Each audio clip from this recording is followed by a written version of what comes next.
Hello ஹாய்ஸ், எல்லாருக்கும் வணக்கம். என்னன்னு பார்த்தீங்கன்னா, நம்ம பாவக்காய் குழம்பு தான் வைக்க போகிறோம். அது எப்படி வைக்க போகிறோன்னு தான் பார்க்க போகிறோம். அதனால் நம்ம சேனலில் வந்து புதுசாக பார்க்குறவங்க சப்ஸ்கிரைப் பண்ணிக்கோங்க, லைக் பண்ணுங்கள், ஷேர் பண்ணுங்கள், கமெண்ட் பண்ணுங்கள். அப்புறம் நம்ம ஸ்கிப் பண்ணாமல் பாருங்கள்.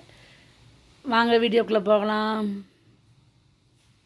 இப்போ பாவக்காய் ஒரு பாவக்காய் தான் இன்றைக்கி வைக்க போகிறோம். நம்ம பாவக்காவை இந்த சைஸில் கட் பண்ணி எடுத்துக்கிறோம் ஃப்ரெண்ட்ஸ். இதுக்கு தேவையான பொருள் என்னென்னு பார்த்தீங்கன்னா, 2 பெரிய வெங்காயம், 2 தக்காளி, 4 பச்சை மிளகா. இதுக்கு தேவையான அரப்பு தான் ஃப்ரெண்ட்ஸ் பார்க்க போகிறோம். அரை மூடி தேங்காய் எடுத்துருக்கோம். அதில் கொஞ்சம் கருவேப்பிலை, கொஞ்சம் உளுந்து, வெள்ளைப்பூடு, கொஞ்சம் சின்ன ஜீரகம் சேர்த்துருக்கோம் ஃப்ரெண்ட்ஸ். கரண்டு போய் வந்துச்சு, அதனால நமக்கு மசாலா என்னென்னு சேர்த்தோன்னு சொல்ல முடியல.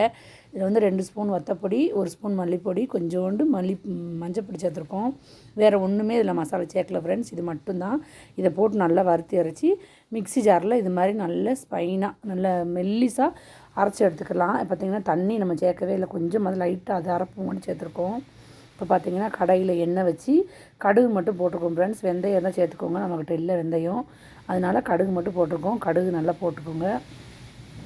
இப்போ கடுகு நல்லா பொரிஞ்சிச்சு ஃப்ரெண்ட்ஸ். இப்போ கருவேப்பிலை சேர்த்துக்கலாம்.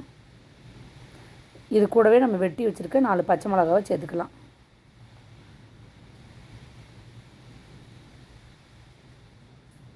இப்போ நம்ம பையனை வெட்டி வச்சுருக்கோம் இல்லையா, பெரிய வெங்காயம், அந்த பெரிய வெங்காயத்தையும் போட்டு நல்லா வதக்கி கொடுக்குறோம் ஃப்ரெண்ட்ஸ்.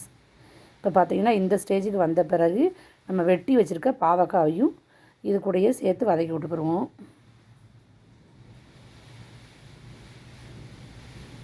இப்போ பார்த்திங்கன்னா இது கூடயே நல்லா போட்டாச்சு.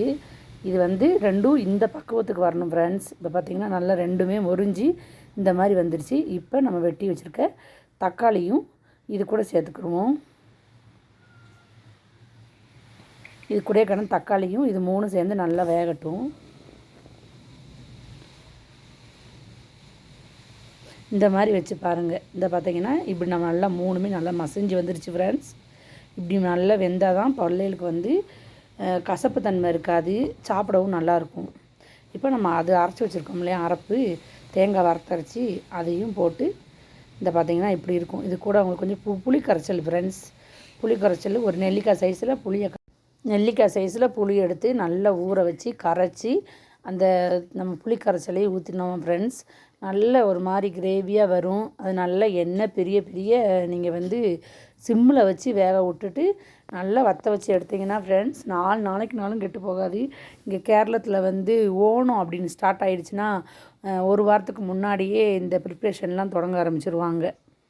உள்ளி தீயல், பாவக்காய் தீயல், மசாலா அரைச்சி வைக்கிறது, இதெல்லாம் வச்சுருவாங்க ஃப்ரெண்ட்ஸ்.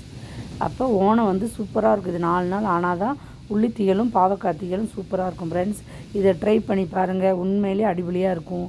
நீங்கள் எப்படி இருந்துச்சுன்னு சொல்லி கமெண்ட் பண்ணுங்கள். புதுசாக பார்க்குறவங்க சப்ஸ்கிரைப் பண்ணிக்கோங்க. ஓகே, நன்றி ஃப்ரெண்ட்ஸ்.